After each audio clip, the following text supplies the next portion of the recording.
लेकिन इतने मजबूत ये पत्थर थे तो उन प्रतिमाओं को वो खंडित नहीं कर पाए।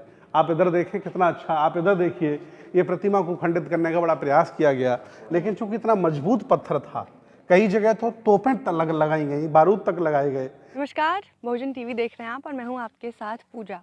और जैसा कि आप मेरे पीछे देखकर समझ ही गए होंगे कि हम इस वक्त मुंबई में हैं और मुंबई में आए और कान्हेरी केव्स नहीं आए, ऐसा तो हो नहीं सकता। तो हम आपको लेकर आए हैं आज इस अद्भुत ऐतिहासिक कान्हेरी केव के भ्रमण पे। आपको ये पूरा केव घुमाएंगे, यहाँ के कुछ अद्भुत चीज़ों को दिखाएंगे, इतिहास में इसका कैसे महत्व है और बुद्ध से ये कैसे जुड़ा हुआ है, उसके इतिहास को आज भी इसने कैसे अपने अंदर संरक्षित रखा हुआ है, वो भी आपको बताएंगे।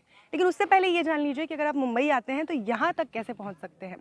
मुंबई में आप कहीं भी हो, आपको आना पड़ेगा बोरीवली, और बोरीवली से संजय गांधी नेशनल पार्क, जहाँ ये अब जिसके अंडर आता है कान्हेरी केव्स, वहाँ आप आएंगे। और फिर पीछे आप देख सकते हैं, यहाँ आने के बाद क्योंकि 7 किलोमीटर लंबा ये रास्ता है, तो उसके लिए आप साइकिलिंग का सहारा ले सकते हैं, क्योंकि कुछ लोग साइकिल से आते हैं। और उसके अलावा यहाँ पे प्राइवेट गाड़ियाँ भी चलती हैं और बस की सुविधा भी है। इनमें से किसी भी तरीके से, या फिर अगर आपको प्रकृति से प्रेम है और प्रकृति को आप समय देना चाहते हैं, तो आप आराम से यहाँ भ्रमण करते हुए, चलते हुए, प्रकृति का आनंद लेते हुए भी यहाँ तक पहुँच सकते हैं। और आने के बाद अगर आपको लग जाती है भूख या थोड़ी एनर्जी की ज़रूरत पड़ती है, तो उसकी भी पूरी व्यवस्था है यहाँ पे। आप यहीं के रहने वाले हैं? हाँ, हाँ, कब से रह रहे हो? बहुत साल से रहते हैं। बहुत साल से। हाँ। तो यहाँ के मूल निवासी हैं जो अभी भी यहीं रहते हैं, तो इन्होंने आपके लिए नाश्ते का भी इंतज़ाम रखा हुआ है, बिल्कुल फ्रेश। ये क्या है? चना मसाला। ये चना मसाला। हाँ। और ये फल है सारे। हाँ, तो ये आप बेचते हो, कितने का चना मसाला? 20 रुपये। 20 रुपये। हाँ, अच्छा, और ये फल? वो भी 20 का है। 20 का ही है। सब 20। तो बहुत रीज़नेबल प्राइस में आपको यहाँ पे रिफ़्रेशमेंट मिल जाएगी। यहाँ से रिफ़्रेशमेंट लेके आप ऊपर की ओर जा सकते हैं और पूरे कान्हेरी केव्स का लुत्फ़ उठा सकते हैं। तो चलिए आपको लेकर चलते हैं। यहाँ से टोटल 50 सीढ़ियाँ हैं। इन सीढ़ियों को देखकर अगर आप घबरा रहे हैं तो ऐसे घबराने वाली कोई बात नहीं है। महज 50 सीढ़ियों के साथ आप कान्हेरी गुफाओं में पहुँच जाएंगे, जहाँ टोटल 109 गुफाएं हैं। उन गुफाओं पे संख्या लिखी हुई है, एक एक करके हर गुफा में आपको लेके चलेंगे और वहाँ ये खूबसूरती से एक एक करके आपको मिलाएंगे। और सीढ़ियों से ऊपर आके डायरेक्ट आपको यहाँ आना है टिकट काउंटर पे, जहाँ आज़ादी के अमृत महोत्सव की पोस्टर लगी हुई है। और यहाँ सिर्फ 25 रुपये में, अगर आप भारतीय नागरिक हैं तो आपको टिकट मिल जाएगी, और अगर आप टूरिस्ट हैं, कहीं और से आए हैं किसी दूसरे देश से, तो आपके लिए 300 रुपये। चलिए ऊपर। और यहाँ से शुरू होती है आपकी बुद्ध कान्हेरी गुफाओं की सैर। और यहाँ शुरुआत में ही यहाँ आपको लिखा हुआ मिल जाएगा कि कान्हेरी के चैत्य एवं विहार बौद्ध स्थापना की अद्वितीय रचनाएं हैं, जो भिन्न भिन्न काल में ईसा पूर्व 2वीं शताब्दी से 11वीं शताब्दी के मध्य तक पल्लवित हुई हैं। यानी कि 2वीं शताब्दी से 11वीं शताब्दी के मध्य इनको बनाया गया है। ये अलग अलग टाइम पीरियड की हैं, लेकिन सभी गुफाएं एक ही साथ हैं।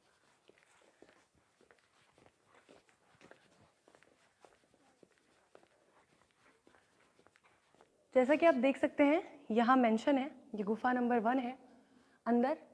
और ये पूरा स्ट्रक्चर जो है वो चट्टान को काट के बनाया गया है। आप सोचिए इतिहास का ये नमूना कैसा है कि उस दौर में जब ना आपके पास हथियार होते थे इस तरह के, ना औजार होते थे, उस दौर में इस तरह की चट्टान को काट के और इस तरीके का स्ट्रक्चर बनाना। अंदर गुफा है जहाँ जो बौद्ध भिक्खु थे वो यहाँ बैठ के उपासना किया करते थे, ध्यान किया करते थे। ये पूरा स्ट्रक्चर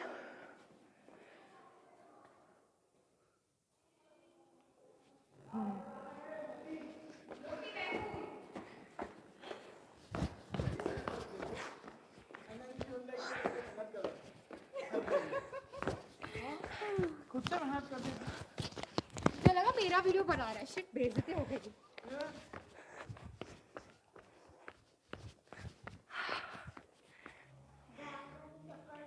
और ये बौद्ध स्तूप है, नमूना है ये आपको दर्शाता है कि ये जो स्थान है ये किस प्रकार बुद्ध और बुद्ध के बुद्ध धम्म से जुड़ा हुआ है। पीछे आप बुद्ध की प्रतिमाएं देख सकते हैं, ये प्रतिमाएं भी इन्हीं चट्टानों में उकेरी गई हैं।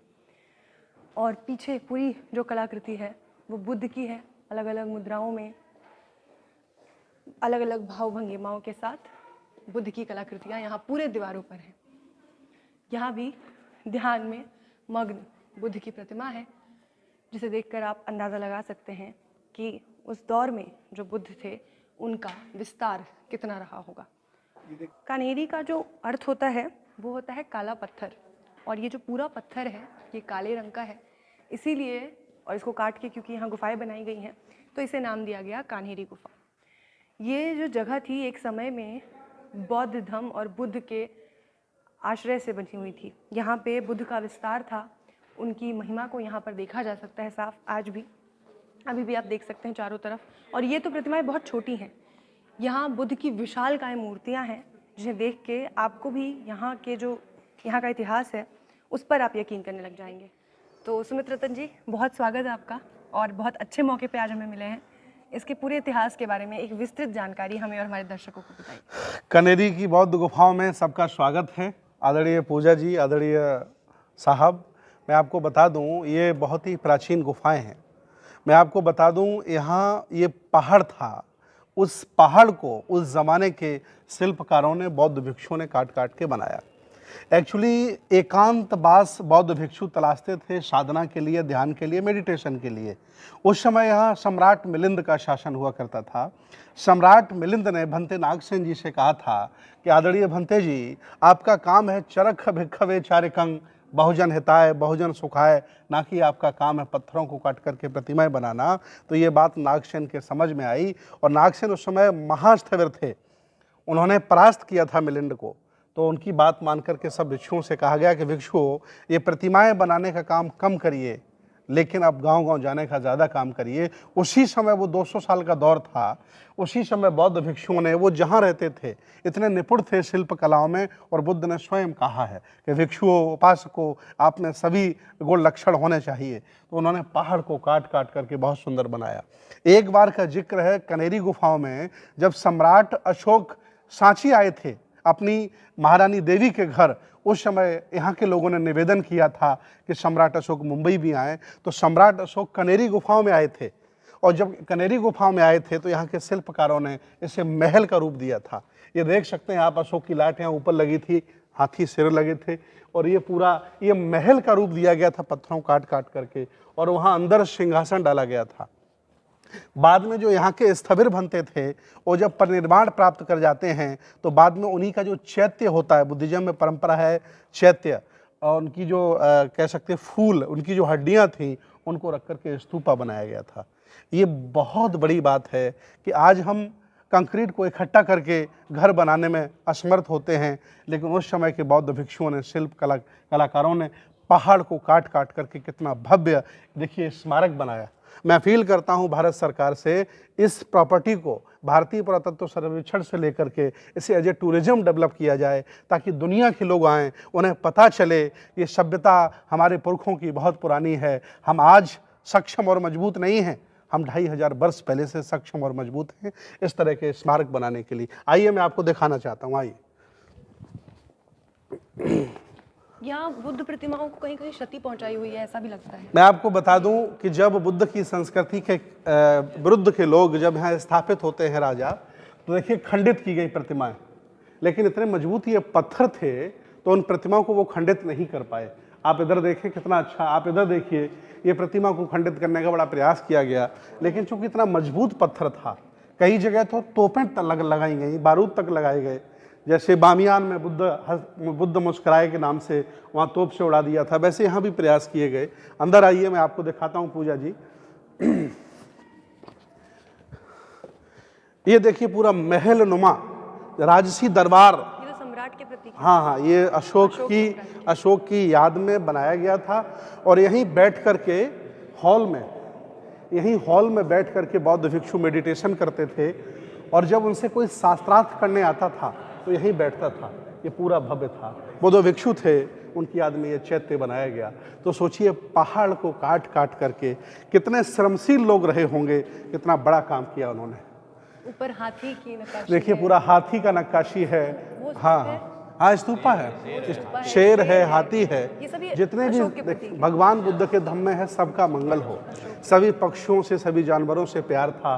और हमारी ये पूंजी संपत्ति हुआ करती थी, इसलिए बैल है, शेर है, सब छापा, हाथी सब बनाए गए।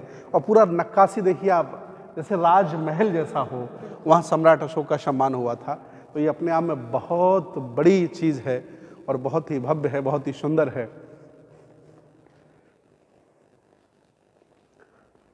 तो मैं अपील करता हूँ भारत के, दुनिया के सभी समतावादी, मानवतावादी, विज्ञानवादी, तर्कवादी बौद्धों से, आइए कभी मुंबई आओ तो एक बार लेनी में ज़रूर आइए, आकर के देखिए कि आपके पुरखों ने कितना बड़ा काम किया है।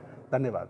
एक समय में 2 सदियों का दौर आपको एक साथ देखने को मिलता है। एक तरफ वहाँ ऊंची ऊंची इमारतें हैं जो आज के रहनेवासियों का घर है, और एक तरफ ये है जो इतिहास को अपने अंदर संजोकर जिसमें रखा हुआ है, जहाँ इन जंगलों के बीच, इन घने जंगलों के बीच आप देख सकते हैं प्रकृति के बिल्कुल बीच में, प्रकृति से कितना जुड़ाव है बौद्ध धर्म का, ये यहाँ से साफ जाहिर होता है। और यहाँ इन गुफाओं की गोद में बैठ के, प्रकृति की गोद में बैठ के जो बौद्ध भिक्षु थे वो उपासना किया करते थे, साधना किया करते थे। यहाँ ऊपर अभी ये और भी है, हमने अभी आपको कुछ थोड़ी ही गुफाएं दिखाई हैं, कुल 109 ऐसी गुफाएं हैं जिनको काट काट कर बनाया गया है। और यहाँ से अब आप जा सकते हैं सीधे, ये एक लगातार यहाँ से गुफाएं हैं जो क्रम संख्या के साथ आपको आगे की ओर ले जाएंगी डायरेक्शंस बताते हुए। और यहाँ टोटल 109 गुफाएं हैं जिनका आप एक एक करके दर्शन कर सकते हैं। और फिर इधर की ओर ये दोनों ही सीढ़ियाँ जा रही हैं, और ये सीढ़ियाँ जो हैं ये भी इन्हीं चट्टानों को काट के बनाई गई हैं ताकि आपको चलने में आसानी हो। ये स्ट्रक्चर जो है ये बाद में गवर्नमेंट के ज़रिए करवाया गया है। ये जो बीच का पुल है इसको भी बनाया गया है, लेकिन पहले ये सीढ़ियाँ जो हैं ये चट्टानों को काट के बनाई गई हैं। यहाँ से ऊपर आप गुफाओं में जा सकते हैं। और इधर भी ये सभी बौद्ध भिक्षुओं के उपासना के केंद्र रहे थे उस दौर में। और यहाँ प्रकृति के बीच आपको जानवर भी देखने को मिल सकते हैं। अगर आप लकी रहे तो आपको यहाँ बहुत सारे जानवर, हिरण है, शेर है, जो कि देखने को मिल सकता है। और यहाँ पे बंदर हैं, इनसे सावधान रहें, ये आपके सामान पे झपट्टा मार सकते हैं। बहुत सीधे साधे दिखते हैं, दिखते सीधे हैं पर हैं बिल्कुल नहीं। ये प्रिकॉशन के तौर पे आपको बताया जा रहा है, इसका ध्यान रखिए। आज रेन वाटर हार्वेस्टिंग जैसे बड़े बड़े शब्द आपने सुने होंगे जिसको बहुत उपयोगी बताया जाता है और सभी लोगों से उसे करने की बात की जाती है। लेकिन तब इतिहास में लोग कितने जानकार थे, ये आप देख सकते हैं। सीढ़ियों से जो बारिश का पानी हो ये नीचे आते हुए किस तरीके से इसको बनाया गया है कि ये पानी इन अंदर टैंक्स में, जो ये टैंक्स बनाए गए हैं इनमें ये पानी रहे। अभी इसको फ़िलहाल सरकार की ओर से इसको संरक्षित कर दिया गया है, लेकिन इनके अंदर ये पानी बारिश किए जाते थे और इनको संरक्षित किया जाता था और साल भर इनसे अपना काम चलाते होंगे लोग। इधर भी ऐसे ही स्ट्रक्चर बने हुए हैं जो सीधा इधर अंदर जाते हैं। तो ये बारीक बारीक चीज़ें जिनको यहाँ किया गया है, रहने का पूरा व्यवस्था है। और एक और बहुत महत्वपूर्ण चीज़ जो आपको दिखाना चाहूँगी, एक यहाँ भगवान बुद्ध की प्रतिमा है और एक यहाँ है। आप देख सकते हैं कि इसका जो मस्तक है वो सही सलामत है, लेकिन इसका तोड़ा गया है।